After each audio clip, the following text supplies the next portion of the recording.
Welcome বন্ধুরা, আজকে আবারও নিয়ে চলে আসলাম একটি নতুন ভিডিও নিয়ে।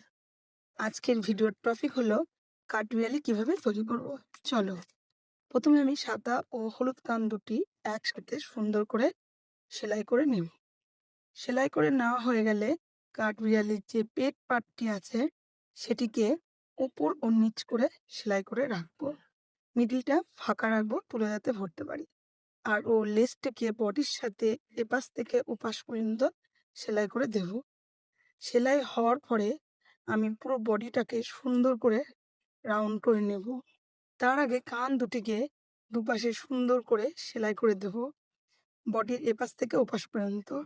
কান সেলাই করা হয়ে গেলে বডির এক সাইড থেকে ধরে আর এক সাইড পর্যন্ত যেভাবে কাটিং এর শেপ আছে সেইভাবে সেলাই করে দিয়ে লেস থেকে কমপ্লিট করে দেব।